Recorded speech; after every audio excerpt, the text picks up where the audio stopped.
નમસ્કાર ખેડૂત મિત્રો, પીએમ કિસાન સન્માન નિધિ યોજના અંતર્ગતના 22મા હપ્તાને લઈને સૌથી મોટા સમાચાર આવી ગયા છે। હોળી ભેટ હવે મળવા જઈ રહી છે। હોળી ભેટમાં મિત્રો આજે સાંજે 4 વાગ્યા સુધીમાં તમારા બેંક ખાતાની અંદર 4000 રૂપિયા જમા થાય એ માટેના સમાચાર તમને જણાવવાના છે। પીએમ કિસાન સન્માન નિધિ યોજના અંતર્ગત 2000નો 22મો હપ્તો છે એ સરકાર કઈ તારીખે આપશે, કયા દિવસે આપશે, હોળી ભેટ આપવાના છે કે નહીં એ તમને જણાવીશું। ખાસ કરીને આ યોજનાનો આ 22મો હપ્તો છે। અત્યાર સુધીમાં કુલ 21 હપ્તા ખેડૂતોના ખાતામાં જમા થઈ ગયા છે। 21 હપ્તા જમા થયા ત્યાં સુધી તો દરેક ખેડૂતોના ખાતામાં ઓટોમેટિક ડીબીટીના માધ્યમથી સરકાર છે એ બેંક એકાઉન્ટની અંદર પૈસા ટ્રાન્સફર કરતા હતા, પરંતુ હવે 4 થી 5 એવા નિયમો છે જે બદલાઈ ગયા છે।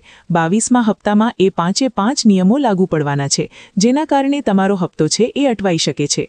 પીએમ કિસાન સન્માન નિધિ યોજના અંતર્ગત જો તમે રજીસ્ટ્રેશન કરેલું હોય, ફોર્મ ભરેલું હોય તો આજનો આ વિડીયો તમે છેલ્લે સુધી જોજો, કારણ કે આ 5 સ્ટેપને તમે ફોલો નહીં કરો અથવા તો 5 સ્ટેપ તમે નહીં સ્વીકારો તો તમારો 2000 રૂપિયાનો હપ્તો આગામી જે પણ હપ્તો હશે, 22મો હશે, 23મો હશે કે 24મો હશે કે પછી કોઈ પણ પીએમ કિસાન સન્માન નિધિ યોજનાનો હપ્તો હોય, એ હપ્તો તમારો અટવાઈ જશે અથવા તો અટકી જશે।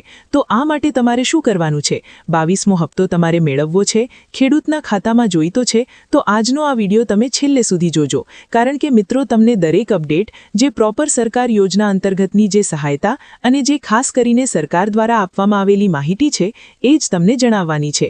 ખાસ તમે વિડીયોને છેલ્લે સુધી જોતા રહેજો અને અમારી યુટ્યુબ ચેનલને સબસ્ક્રાઇબ નથી કરી તો અત્યારે જ ચેનલને સબસ્ક્રાઇબ કરજો, ફેસબુક પેજને ફોલો કરી લેજો।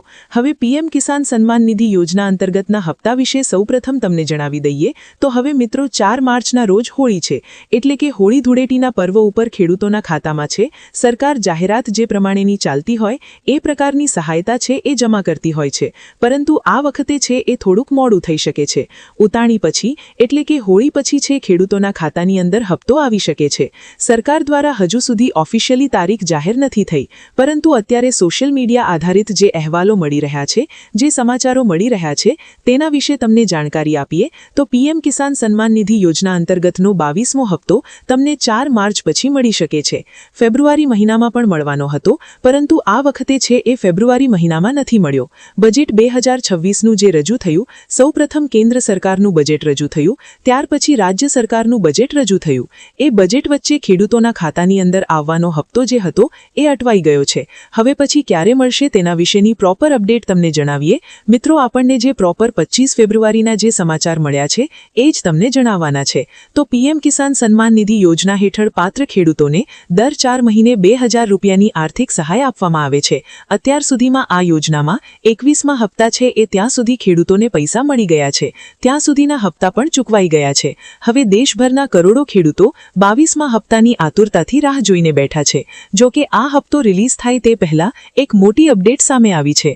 સરકાર દ્વારા કરવામાં આવેલ પુનઃ તપાસમાં લાખો ખેડૂતોના નામ લિસ્ટમાંથી હટાવી દેવામાં આવ્યા છે। હવે આ જે હટાવી દેવામાં આવેલા લિસ્ટ જે જાહેર કરવામાં આવ્યા છે ખેડૂતોના, એ ખેડૂતો ખોટી રીતે આ યોજનામાં ભાગ લઈ રહ્યા છે। તેમની પાસે પુષ્કળ પ્રમાણમાં જમીન હોય, ખેતી હોય, તેમ છતાં પણ જો સરકારી યોજનાનો લાભ લઈ રહ્યા હોય તો ગરીબ પરિવારોને એ લાભ ક્યારે મળવાનો? તો આવી 2 થી 3 એવી જે પ્રશ્નોની જવાબદારી છે એ આપવામાં આવી હતી કે પીએમ કિસાન સન્માન નિધિ યોજના અંતર્ગત ગામડા વાઇઝ જે છે એ ખેડૂતોને જે હપ્તો છે એ હપ્તા વિશે વધારે પ્રોપર માહિતી ના હોય, પરંતુ પીએમ કિસાન સન્માન નિધિ યોજનાનો જે સરકારી યોજના છે એ યોજનાના વિશે જાણકારી આપવાની માહિતી આપવામાં આવેલી છે। એટલા માટે ગુજરાત રાજ્યની અંદર જ્યારે પણ પીએમ કિસાન સન્માન નિધિ યોજના અંતર્ગત જે પણ હપ્તો આપવામાં આવતો હોય છે એ મહત્વનો હપ્તો હોય, પૂર્ણ મહત્વનો હપ્તો હોય કે પછી પૂરેપૂરો રકમનો હોય, એ જાણવું જરૂરી રહેશે। કારણ કે પીએમ કિસાન યોજનાનો હપ્તો તો તમને જે દરખે જ્યારે પણ આપવામાં આવતો હોય છે ત્યારે વહેલી તકે આપી દેવામાં આવતો હોય છે, પરંતુ એ આજુબાજુના જે હપ્તા છે એ ભરી અને જે પણ જંતર કામ ઊભું કરવું એ દરેક મહત્વપૂર્ણ આગાહીકારનું કામ હોય છે। તો આ જ પ્રકારે ગુજરાત રાજ્યની અંદર આગામી 2 થી 3 કલાક માટે હવામાનની અંદર જે ફેરફાર થયો એ પ્રકારે વાતાવરણ તો સૂકું રહેશે। વાતાવરણની હિસાબે ગુજરાત રાજ્ય ઉપર વરસાદ છે એ પડવાની શક્યતા રહેલી છે, પરંતુ વરસાદ પડે તે પહેલા પીએમ કિસાન યોજનાના 22મા હપ્તાનો જે મેસેજ પડે એ સૌ ખેડૂત મિત્રો છે રાહ જોઈને બેઠા છે. હવે તમને જણાવી દઈએ તો ખેડૂતો માટે સમયસર પોતાનું સ્ટેટસ ચેક કરવું એ ખૂબ જ મહત્વપૂર્ણ બની ગયું છે. હવે મિત્રો સરકાર ગમે ત્યારે અપડેટ મારી શકે છે. કેટલા કેમ કે હટાવવામાં આવેલા જે રકમ છે, ખેડૂતોના જે હપ્તા છે એના નામ જાહેર થયા છે. સરકાર માત્ર પાત્ર ખેડૂતોને જ હપ્તો નહીં આપે એવું નથી, વેરિફિકેશન ડ્રાઈવ ચલાવવામાં આવી રહી છે. તપાસમાં નામ કપાવવા પાછળ બે મુખ્ય કારણ છે. એક તો જમીનના રેકોર્ડમાં ફેરફાર, બીજું પરિવારના નિયમ. જમીનના રેકોર્ડમાં ફેરફાર છે, જેમાં ખેડૂતોના નામે 1 ફેબ્રુઆરી 2019 પછી જમીન નોંધાણી હોય તેમના દસ્તાવેજોની ફરી તપાસ કરવામાં આવશે અને જો ખોટી રીતે જમીન અંતર્ગતના નિયમોનું ઉલ્લંઘન કરવામાં આવશે અથવા તો ફેરબદલ લાગશે તો એમનું નામ છે એ રદ થઈ જશે. બીજું છે પરિવારના નિયમ. યોજના મુજબ એક પરિવારમાં માત્ર એક જ સભ્ય ખેડૂતોને આ યોજનાનો લાભ લઈ શકે. આ ઘણા કિસ્સામાં પતિ પત્ની બંને હપ્તા મેળવતા હોય. આવા કિસ્સામાં ચૂકવણું અટકાવી દેવામાં આવ્યું છે. ખોટી રીતે લાભ લેનારાઓ પાસેથી રકમની વસૂલાત એટલે કે રિકવરી પણ કરવામાં આવી રહી છે. હવે તમારું નામ લિસ્ટમાં છે કે નહીં એ તપાસ કરવાનું, સાથે 22મો હપ્તો ક્યારે આવશે એ તપાસ કરવાનું. આ 2 પોઈન્ટ છે આપણે આવતીકાલના નવા વિડીયોની અંદર માહિતી સ્વરૂપે આગાહી અને સમાચાર